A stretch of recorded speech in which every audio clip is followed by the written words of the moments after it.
Hello everyone, and thank you for attending today's webinar. Before we begin, we want to go over a few housekeeping items. At the bottom of your audience console are multiple application widgets you can use. You can expand each widget by clicking on the Maximize icon at the top right of the widget or by dragging the bottom right corner of the widget panel. Additional materials, including a copy of today's slide deck, are available in the Resource List widget, indicated by the green file icon at the bottom of your screen. If you have any questions during the webcast, you can click on the purple Q&A widget at the bottom and submit your questions. We have a question and answer session at the beginning of the webinar. You can submit question and answers throughout the webinar. You don't have to wait to the very end. If you have technical difficulties, please click on the Help widget. That's a question mark icon and covers common technical issues. You can also submit technical issues via the Q&A widget. Please note, most technical issues can be resolved by pressing F5 or Command R on Macs to refresh your player console. Finally, an on-demand version of this webinar will be available approximately 1 day after the webcast using the same audience link used today. Now I'd like to introduce Amy Johnson. Amy, you now have the floor. Thank you, Brian, and thank you to everyone for joining us for today's webinar. Advance this. Research and Practice in Culturally Responsive Pedagogy, How to Sustain Systemic Change. Today's webinar is sponsored by the U.S. Department of Education's Mid-Atlantic Regional Education Lab. I'm Amy Johnson from Mathematica Policy Research, which leads the work for the Regional Education Lab. This is the second webinar in a 4-part series, and our goal for this series is that it will prompt you as audience members, either individually or ideally with a team of your colleagues, to put what you hear into action in one way or another. We think of this 4-part webinar series as a workshop that will provide you with valuable guidance on how to create more equitable education environments that include culturally responsive practices. Before I introduce today's speaker, I want to point audience members to an action plan that you all should have received electronically via email. The action plan is really intended to be a starting point for the critical conversations and strategic planning that we hope each of you and your colleagues will begin in working toward culturally responsive pedagogy and systems change. During the webinar, feel free to jot down thoughts or ideas or questions related to the prompts in the action plan. But most of all, please take this with you after today's session is over and take action. Please do something with the information you hear today. Our speaker today is Eric Duncan. Eric is a state policy advisor at WestEd. Thank you, Eric, for joining us, and I'm going to turn it over to you. Great. Thanks, Amy. Good afternoon, everyone. Thanks again for joining.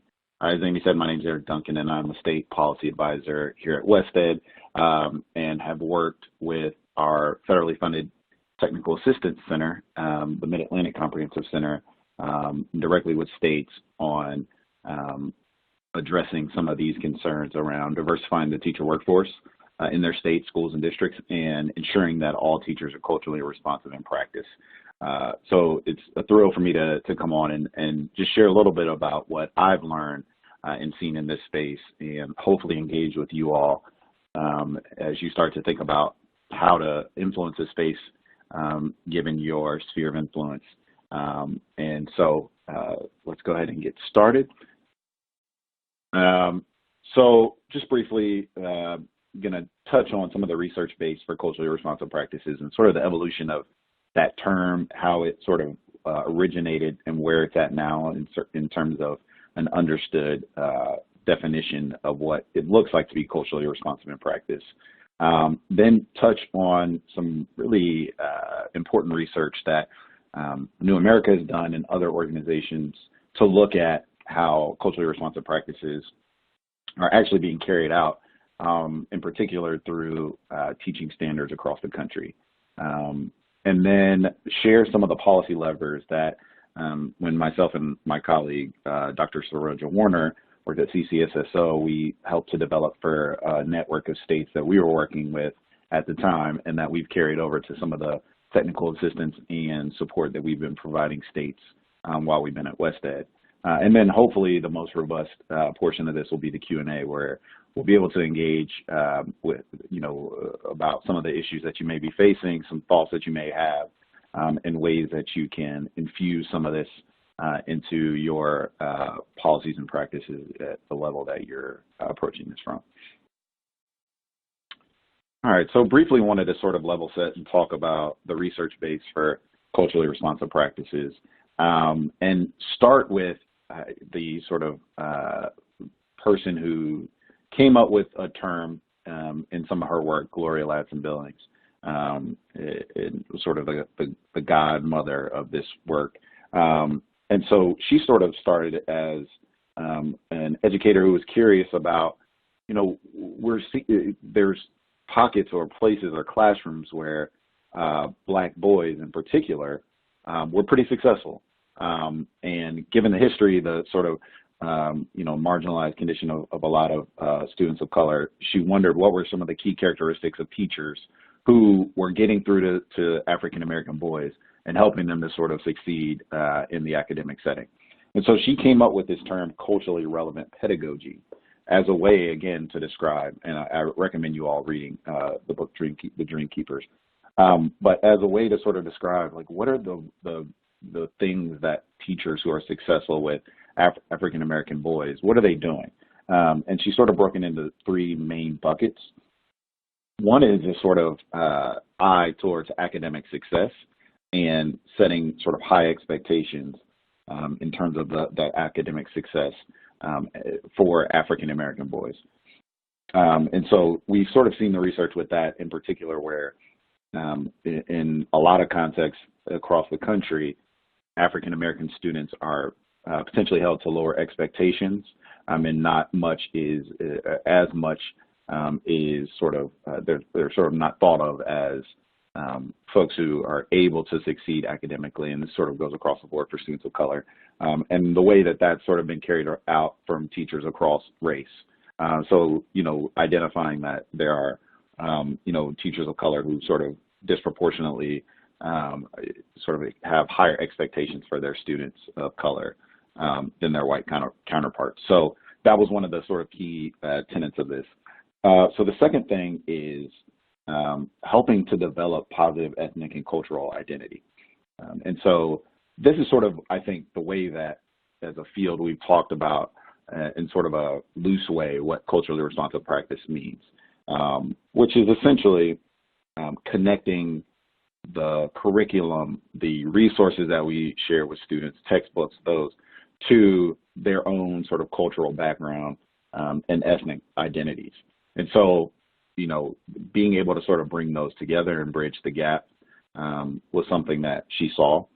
And then I think one main thing that we maybe don't necessarily talk about when we refer to culturally responsive practices is this sort of supporting of the students in their ability to recognize and really critique some of the social inequalities that are facing our students of color across the country and people of color, communities of color, to sort of give them that or sort of support them in their interrogation of the systems and structures that have been created to and often have been created to you know, keep them down and wanted to sort of empower them or cultivate their ability to sort of critique those inequalities as they get older and as they are able to sort of leverage that position of power. So those sort of three main buckets were sort of the start, the framework of what does it mean to be culturally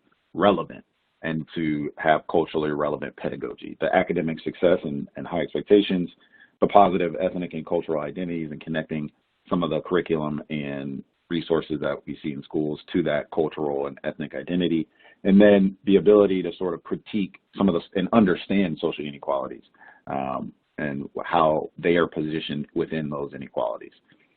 And so that, again, is a foundation. And over the years, there's been sort of an evolution or a different way that we've spoken about those sort of foundational pieces. And so wanted to highlight just a couple. One is sort of this shift to culturally responsive teaching that Geneva Gay is sort of the pioneer of. And she sort of called on or positioned practitioners and educators to start to make some of these, start to make some changes in their practices on multiple levels. So thinking about their instructional materials like we brought up before, thinking about some of their instructional techniques and the way that they approach students and families, sort of positioning themselves to build and cultivate relationships with their students, think about ways to provide a positive climate in terms of the classroom, and then again, a continuation, sort of building student self-awareness and their position in society and how they're affected by some of the ways that society views them. And so that was sort of the next step. And then we have a few other researchers who have continued that work, Zaretta Hammond and Django Paris, to name a couple, around sort of first, not just building culturally responsive practices or helping students sort of see themselves in a different light, but helping to sort of position them to sustain that culture. And so that's sort of that evolution. And then Zaretta Hammond talks a lot about, and I'll talk a little bit more about this, about some of the brain science behind culturally responsive practices. And so, yeah, again, I'll touch on that a little later. But sort of the key ideas from all this, asset-based approach to learning. So, building sort of on the assets and the value that different cultures and different approaches from students, how they're bringing that into the classroom, building on that and valuing it and viewing it as an asset, and therefore holding them to sort of higher expectations and being able to sort of tote the line between, again, holding them accountable and having high expectations, but showing the love and support of somebody that you believe in or that they believe in to be successful. Then thinking about sort of being critical about some of the inequalities that our society is facing and their position in them. Another sort of key idea and then a big thing to sort of build on. And then sort of, as we've maybe not touched on as directly, but a big part of this is the community and their role in how to engage them and family members in the learning for all students, but in particular students of color, as we've seen the research show the importance of that. So to sort of talk about the effect of this, again, those key tenets, what we've seen when they are carried out in the classroom level and school level, that first it sort of draws on brain science. So again, Zaretta Hammond talked about sort of understanding and drawing on a learner's background knowledge really helps in terms of comprehension, sharing it in a way that's relevant, and sort of the knowledge that we sort of already know, but tying it to sort of research around and brain science around how learners process new information and how important it is to sort of link that to what and build upon what students already know and what people already know. I think we understand this from sort of an intuitive level, but Zaretta Hammond really helped to sort of to translate that into some of the research that she did on brain science. The culturally responsive practices has led to deeper levels of engagement, and we've seen sort of the value of instructional materials, texts, assignments, conversations in the classroom. Those things that reflect students' backgrounds are extremely critical in sort of building on deep levels of engagement. And there's a few studies that carry that out and show the importance of that. And then things that sort of we're looking at in terms of, I think, at a national level around what are some of those, key sort of out-of-classroom components that are really important. Not only the academic achievement, but some of the soft skills that we talk about, persistence, but attendance and seeing the effect on chronic absenteeism and interest in school in general and how that sort of leads to decrease in attendance. There have been studies that I listed here and I list at the end that are sort of linking this type of approach around creating schools that are culturally responsive and relevant and classrooms that are the same sort of seen that positive results around those areas, attendance in particular, interest in school, and we know how that sort of translates into academic achievement. And then I think something that is critically important around sort of self-esteem and well-being. We see this with a lot of our school safety work and the initiatives around building safer schools and positive school climates. Culturally responsive practices do the same thing in terms of building more positive school climates and helping students to feel better about not only their value in school, but in society, and feel better about their ability to persist and do well in school and succeed. So we've seen some of the research base and some of the positive impacts of culturally responsive practices.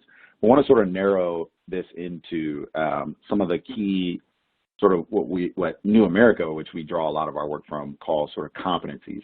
So a lot of these sort of the way we talk about culturally responsive practices, again, building on this idea of asset-based approach to learning, helping to sort of cultivate this critical thinking amongst students, sort of think about their position in society and the inequalities that they face, and then sort of this building on the community and how that sort of interwoven, or what's interwoven is an interrogation of instructional materials and practices to ensure that they're culture relevant. At the foundation, those are sort of the key tenets, but New America did a really good job. They did a 50-state scan, essentially, of teaching standards and looked at what are some of the competencies that sort of define in a comprehensive way what it means to be culturally responsive in teaching. What does it look like? And so again, we have the research resource at the end, but I wanted to just briefly touch on some of these characteristics and qualities. And again, some of these are just good teaching, right? And the way that we think about what does it mean to be a high quality instructor. So, understanding things like, the value of collaborating with families and being part of the local community. We know that that's a huge part of any good teacher. And so, that is just sort of, I think, something that is across the board, something that's important in terms of being a good classroom teacher. But bringing real world issues and relevancy into the classroom. Modeling high expectations for all students. We talked about this, and really critically narrowing down into, the importance of having those high expectations for all students, not just, the traditionally successful students, but all students who come into a classroom. And sort of promoting this respect for student differences. Again, these are sort of foundational. I think what I'm going to zero in on, and I sort of show where New America illuminated some areas of concern where teachers are not necessarily expected to address it at the rate or the level in terms of teaching standards that we would want to see or that they would want to see. One is reflecting on one's cultural lens. So sort of understanding where we as educators or people in general are approaching sort of our biases, our cultural lens, how that either enhances our ability to be good classroom teachers for all students or hinders our ability or hinders the ability of educators to be effective for all students.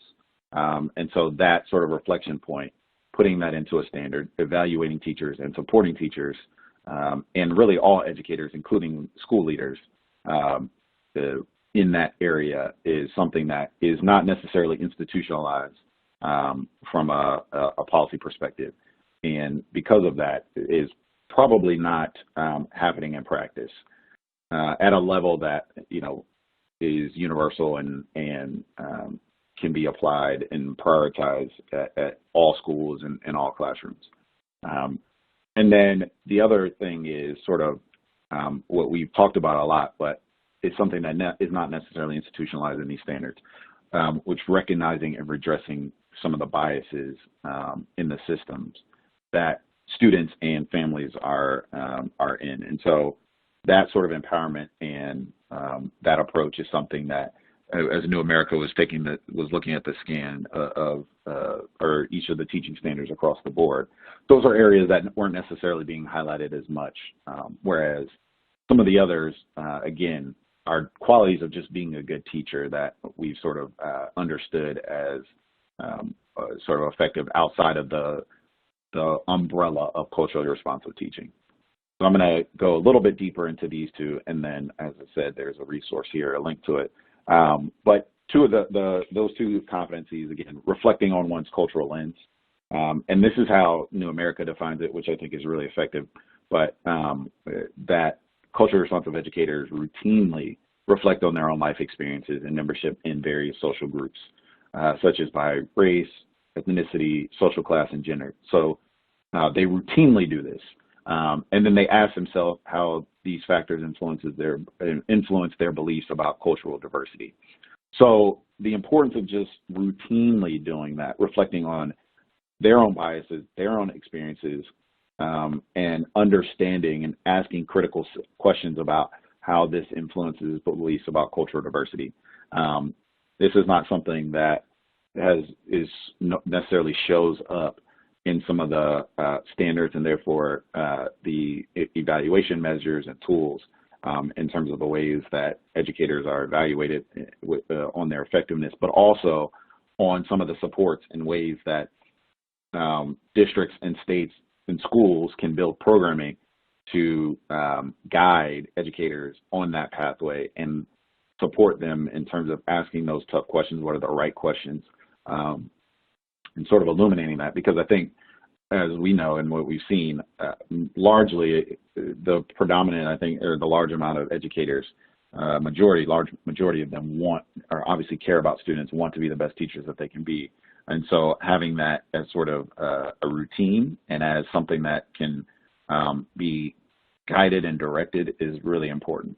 And that's where I think some of the policymakers on this call and on this webinar to sort of take a lead in doing the research and influencing some of the institutional measures that we use to ensure that teachers are routinely reflecting on their cultural lens.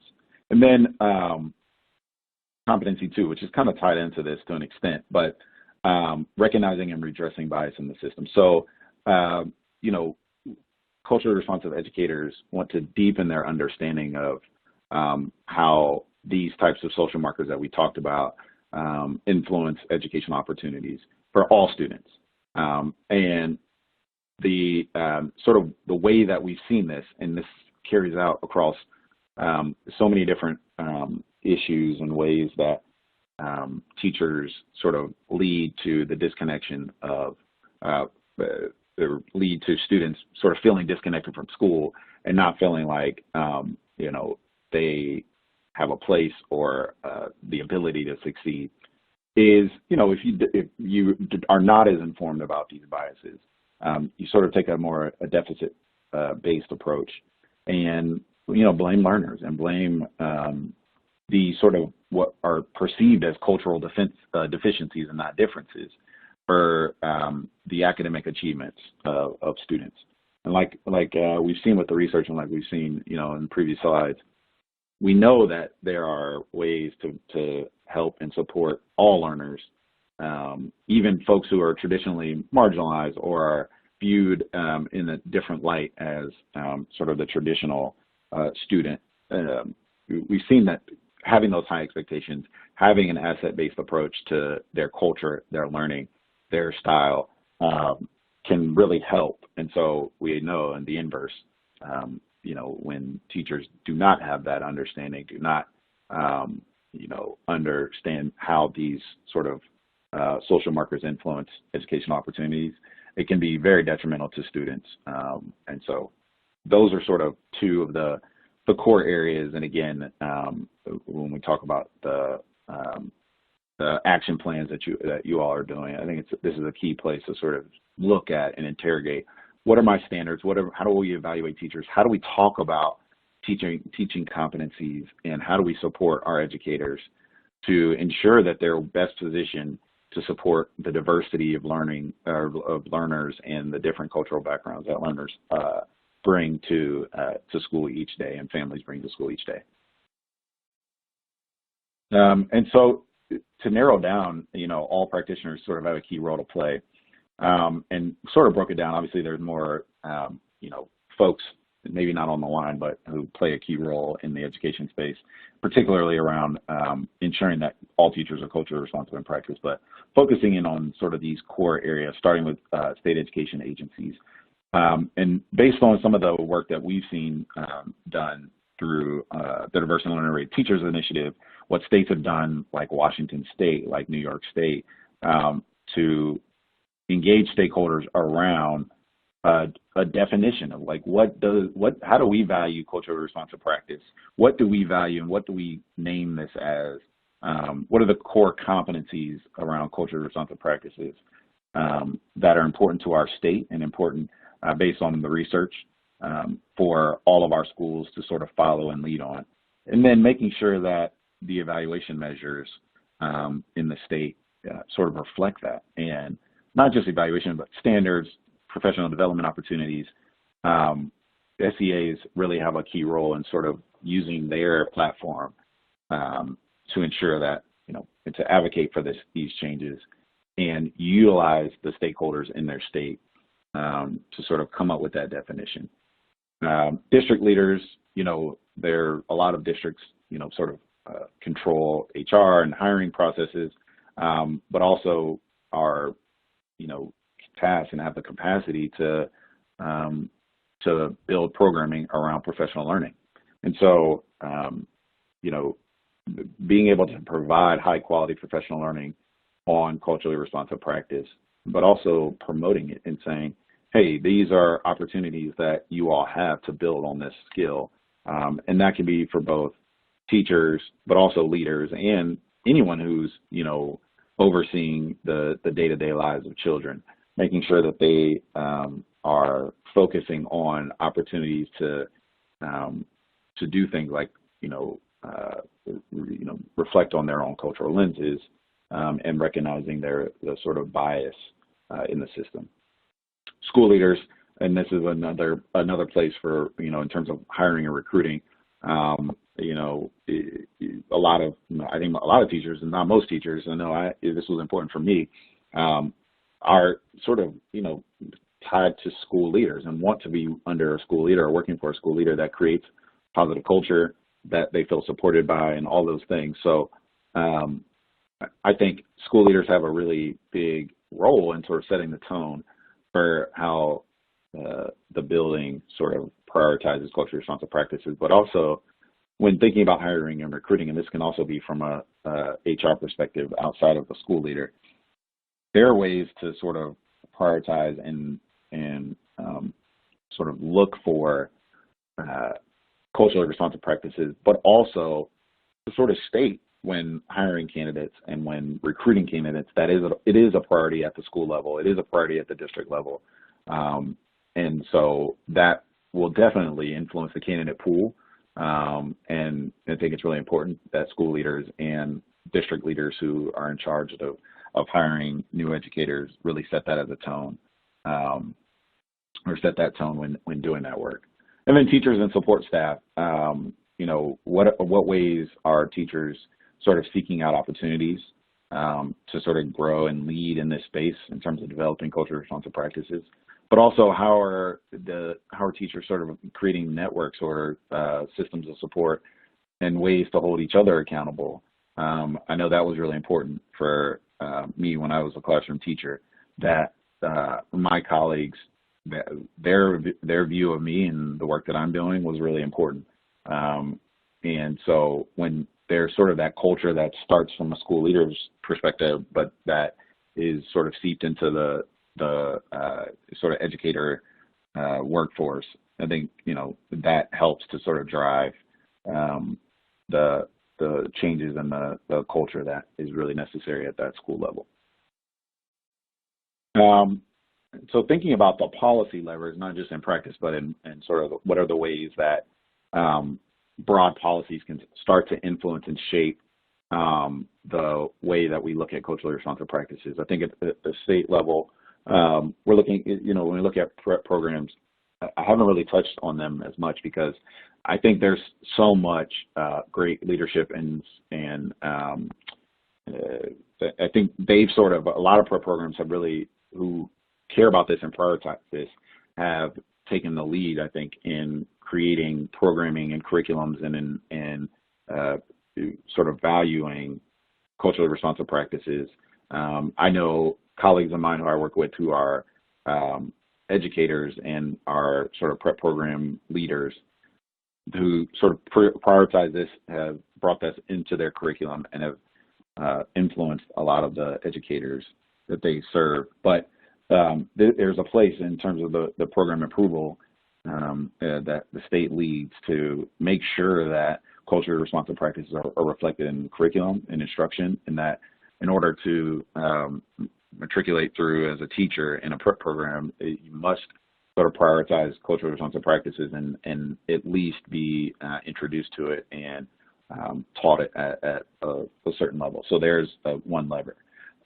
We've talked about sort of teaching standards and school leader standards to an extent, but also sort of the licensure and certification process. Again, there are areas from the state level where if these culturally responsive practices are sort of at the forefront of what you want to see as a state in terms of what teachers display and show. They're obviously, in order to get a license or certified, there's a lot of ways to sort of make sure that those competencies are reflected through those processes of getting your licensure and certified. And so, those are just sort of high-level policy levers at the state level. District level, I think the professional learning opportunities and incentives, so incentivizing through the structures that you have, whether it's through, the sort of micro-credentialing or other ways to sort of promote culturally responsive practices and help educators develop that sense. But also from a district level, and I put this under policy lever, but just sort of promoting the importance of culturally responsive schools and how, they are, what they look like and why they're important. It can be a really important way to sort of influence the practice of schools. And then we talked a little bit about the teacher prep program level, we talked a little bit about program requirements, but wanted to also hone in on culturally responsive educators. So these, like I said before, there are, I think, a lot of really, really great prep program instructors who are teaching aspiring teachers or prospective teachers about the importance of culturally responsive pedagogy. But there are, I think, maybe not at a wide scale, we haven't seen the expectation that those educators themselves are culturally responsive and are sort of showing those practices in the way that they're instructing future teachers.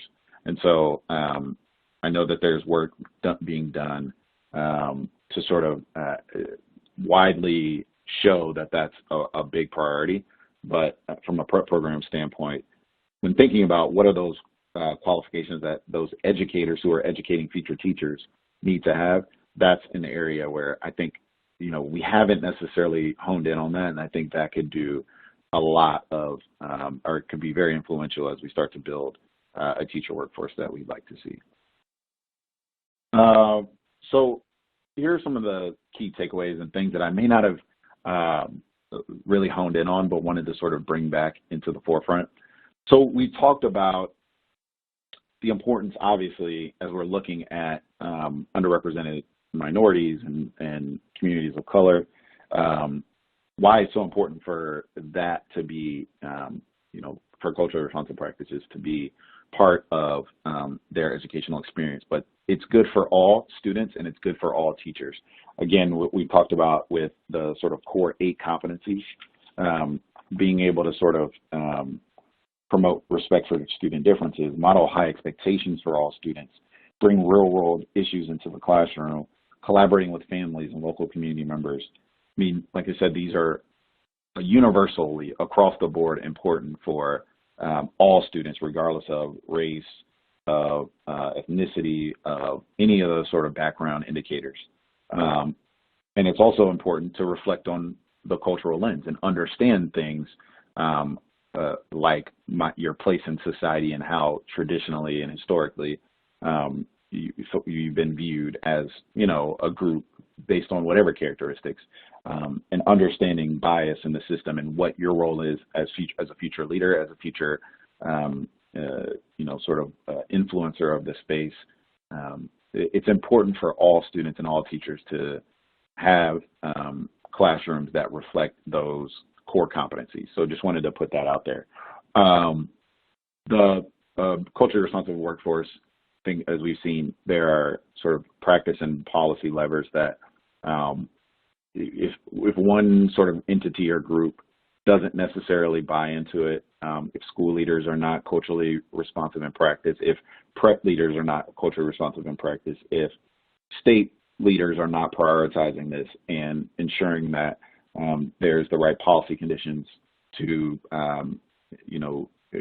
promote this in their space, this work is not going to be sustained. It can't be based on the hearts of a select few leaders who will, in due time, leave the locality that they're in or the area that they're in. It has to be buy-in at all levels, institutionalized. And so what we think at WestEd and what we've worked on at CCSSO is that the state really, the SEA in particular, has a lot of power and influence to sort of at the top create the right policy and practice conditions, sharing the best practices, provide information and content for folks. And so if what we hope is that with the state and being able to build on their sort of leadership, if the state can sort of lead the various levels to get buy-in and support for this work, then it will be sustained and it will make the influence and change that we want to see. And like I just said, policy and practice measures are important in terms of building a culturally responsive teacher workforce. And while I've sort of just briefly touched on the practice points, this series will continue, and you'll start to know a little bit more about what this looks like at a school level, what this looks like at a classroom level. We wanted to sort of bring this, as the flow of the series, start at sort of a higher level. Think about what does it mean in practice in terms of what does it just look like for a teacher to have these broader competencies, and then what can that look like from a set of policy levers, but also narrowing in and focusing on some of the key competencies that are not necessarily prioritized at a policy and state level. So some critical questions, and this can really be helpful, I think.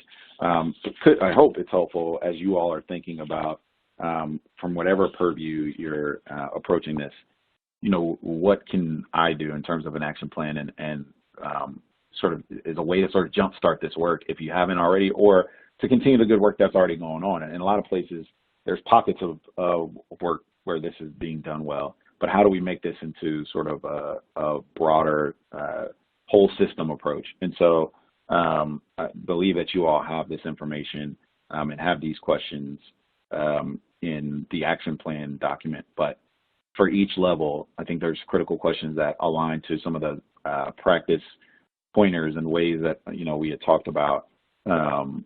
What does it mean to be culturally responsive in practice, and from each level, they sort of align with this. So I hope this is helpful as you start to shape and think about some of the ways that you all are supporting the work from whatever purview you are approaching this. Here are some sources, and again, you all will have access to the slide deck, but this is just some of the research and studies that I talked about a number of slides back about just how this is positively affecting students from across the spectrum and some of the research base. So I encourage you all to read some of this work. I think this is been really important for you all to sort of dig deeper into this, and would love to talk even more about other resources that could be impactful as you're starting to build a rationale, build sort of some subject matter knowledge of why this is important, what are the key competencies, and what you can do from your sphere of influence to ensure that this work is being done.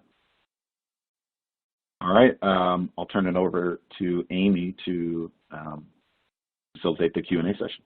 Thank you. Great. Thanks, Eric. That was a great and very rich and informative presentation, so thank you for that.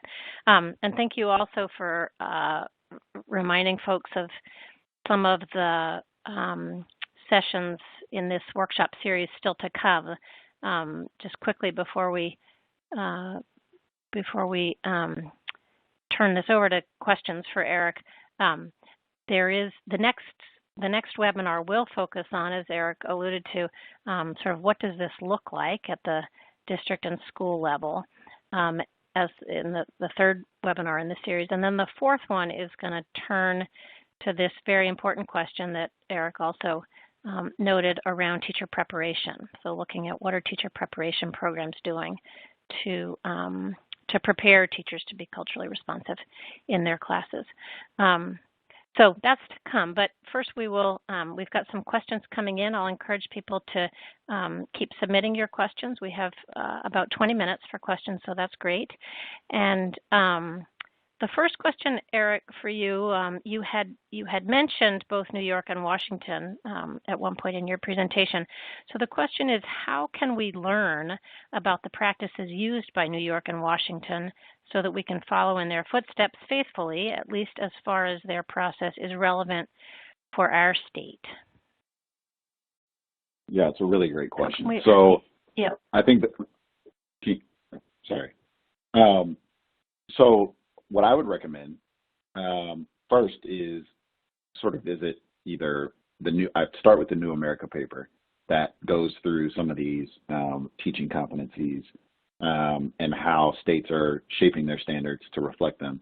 And you can sort of get a sense of the way, and even from visiting their website, the way that they sort of approach this issue and what steps they took to create some of these really high-level teaching standards and engage communities in this work around that.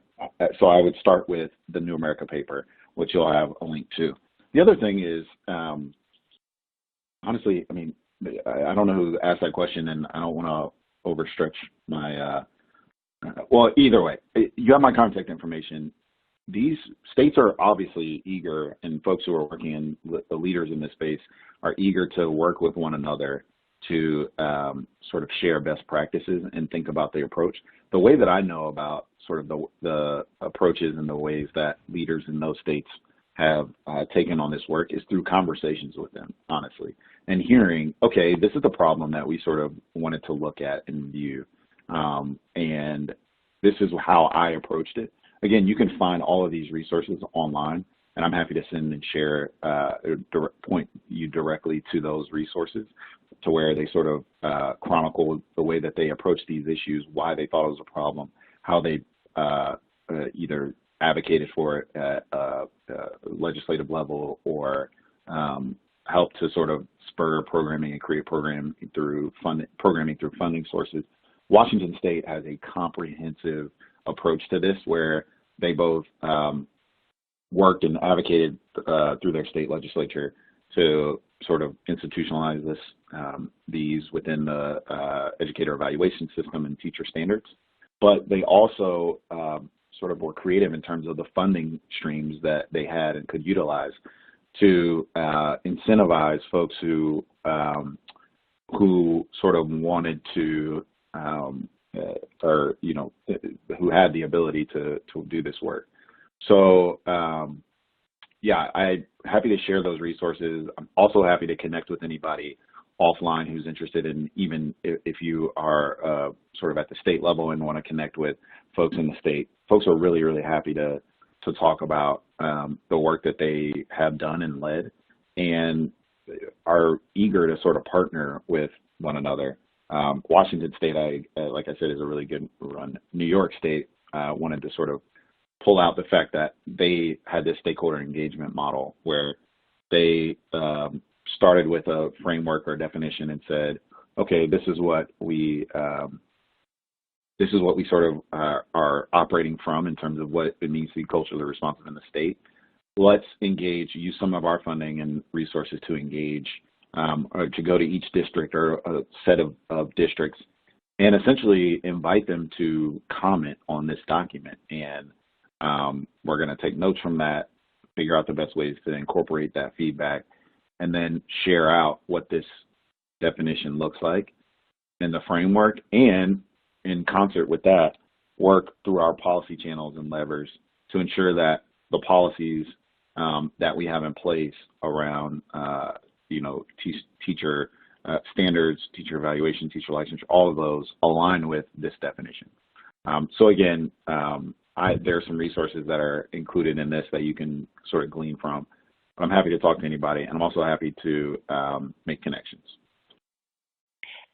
Eric, just a quick follow-up question from me. Would there be any materials available through CCSSO on this question about state practices? Would that be a resource for folks? Yes, so there's also again, I hope I included this, I think I did, but if not, there's a CCSSO-led initiative called the Diverse and Learner Ready Teachers Initiative. And one of the things that Soraya Warner and myself created was a policy and guidance document. Part of that document includes a list of sort of what states are doing in terms of best practices in this area.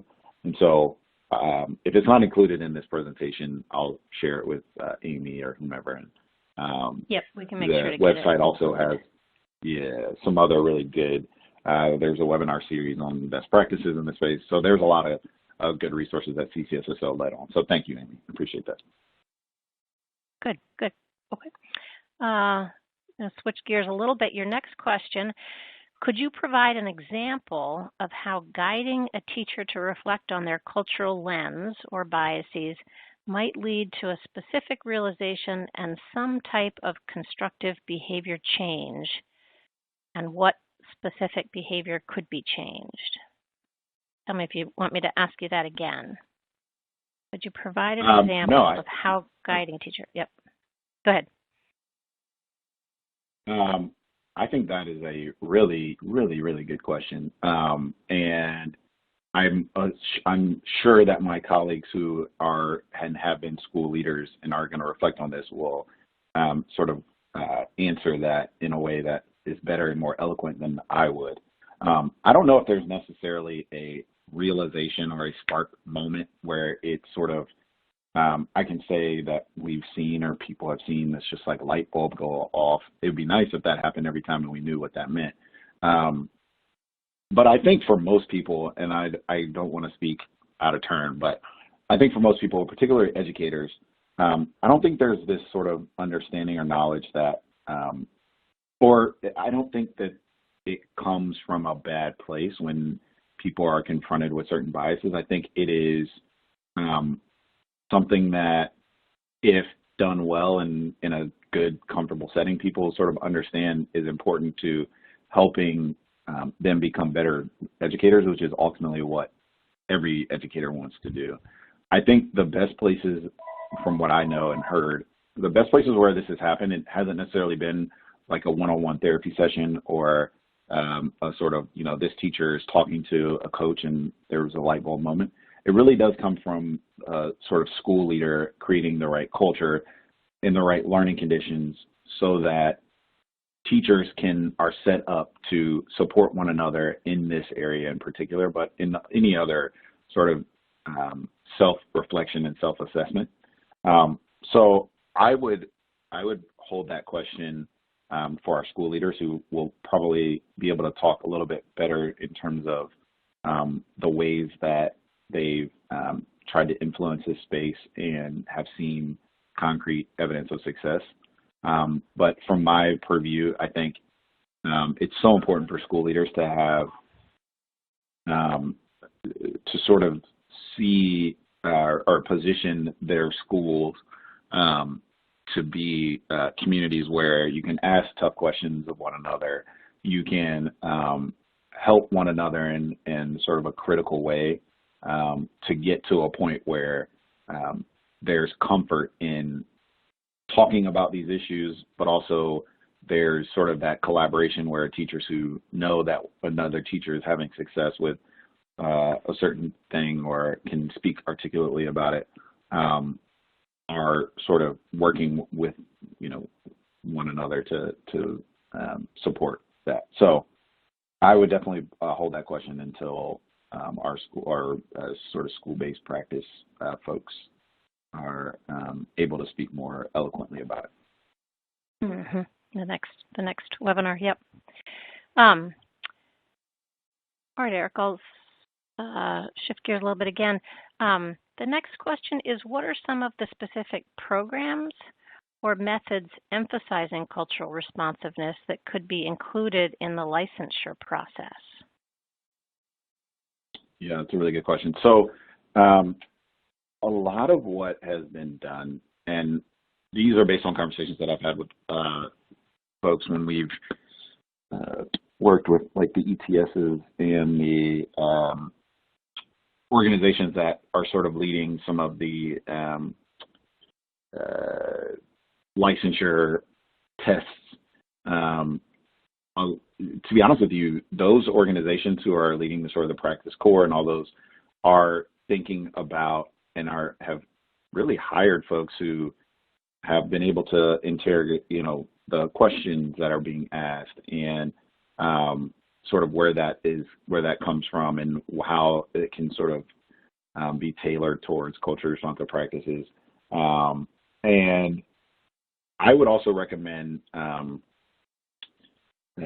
there's folks, and I don't want to like toot our own horn, but there are folks at Wested who have sort of led in this space in terms of creating the right content that will lead to sort of looking and aligning the competencies around culturally responsive practices to licensure requirements, particularly around entry exams and the like. And so, yeah, and I'm trying to remember the resource that Saroja created, and I can send that out as well, about sort of the way that folks have interrogated those types of licensure tests and TPA models as sort of the licensure requirements have been interrogated. So I will share, I have a couple of resources in mind that I can share in terms of ways that folks have approached that issue and that problem. And I'm happy to share that. I don't know if I included it in the sources, but. Yeah, we can take a look and add to that if it's not there. Good. Okay. Do you, another question for you, Eric, do you have some examples or measurements for incentives for teachers to demonstrate more culturally responsive practices? Yeah, absolutely. So this is where, again, I don't want to keep going back to Washington State, but if you want to look, and I hope I included this as well, but if you want to look at a sort of system or approach that does that really, really well, Washington State has been really, really effective in terms of the micro-credentialing in particular, and offering teachers the opportunity to, get extra credentials and therefore sort of lead to a process of getting more leadership opportunities, and use sort of building this sort of framework or system where, teachers are sort of have that incentive to get something a little extra. And it's usually like a Washington State where, it's built into existing channels of, sort of leadership pathways, and having that sort of be one of the core areas. And so I'll send that. I think that's probably the best in terms of the incentives that I've seen that are, from a policy perspective, and what I've heard has been effective in getting folks engaged. I think it also really starts from a school leader's perspective. I think really high quality school leaders that build a culture of collaboration and sort of showing the importance of culturally responsive practices can do wonders in enticing teachers or pointing them in the right direction. And so I would, if I were starting from this or approaching this, I think micro-credentialing is a really good and effective way, but I also think ensuring that our school leaders have the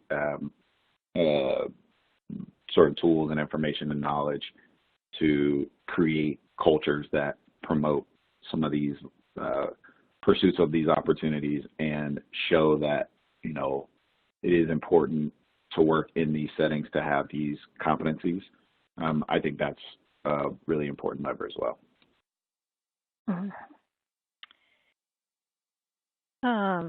Eric, the next question is, do you have any examples of good trainings at the district level on this topic?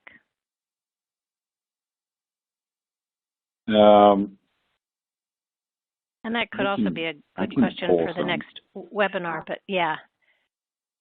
Yeah, I can pull some. I have some resources that I can share. There's an individual that we've worked with in the past who works directly with districts and charter networks, who has some really good resources. I would want to ask him if we can share that.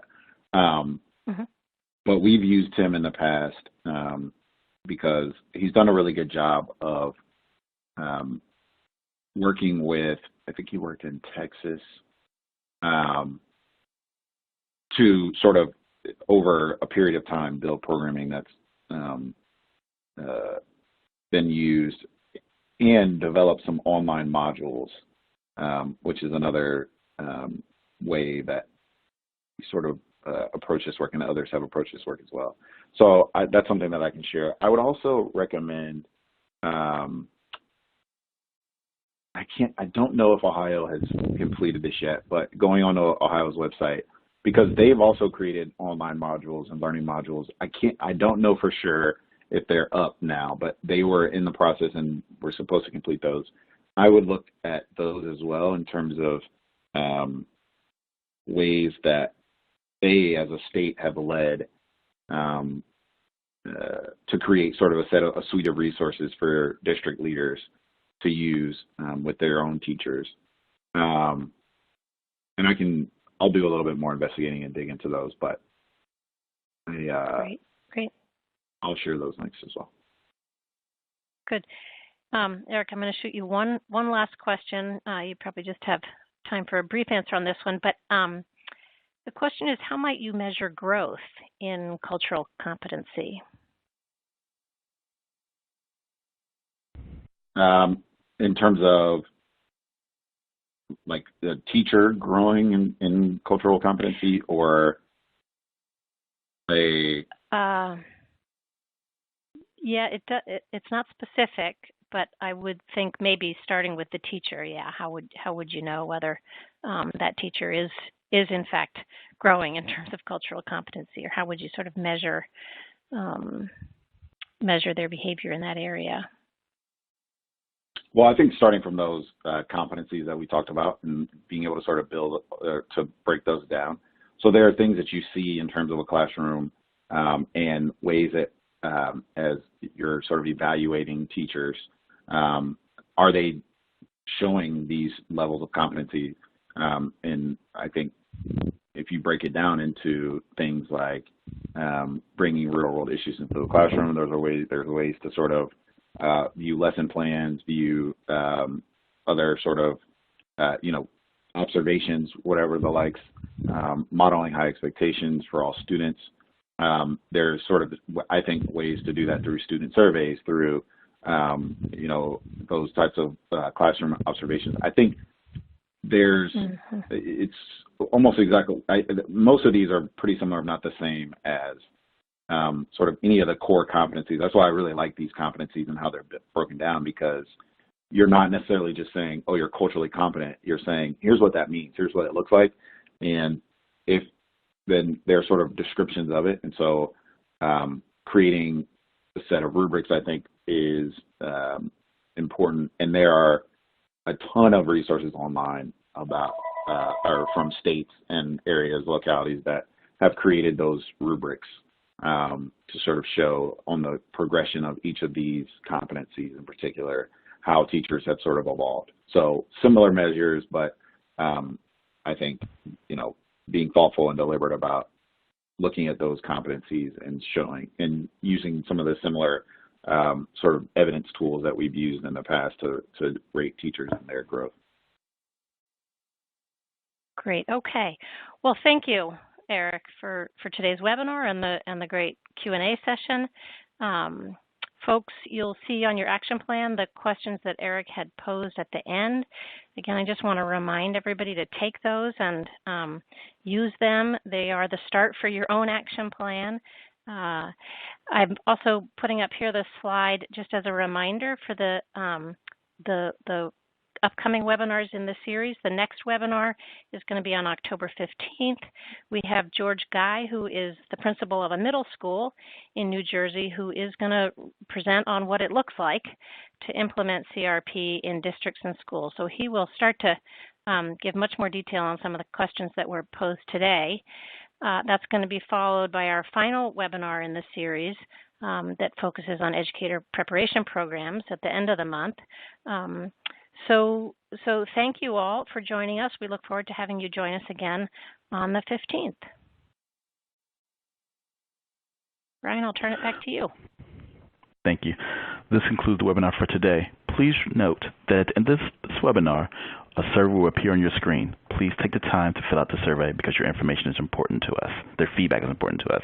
When you're done doing so, please hit the submit button. As a reminder, the on-demand version of this webcast will be available one day after the webcast using the same audience link. Thank you and have a great afternoon.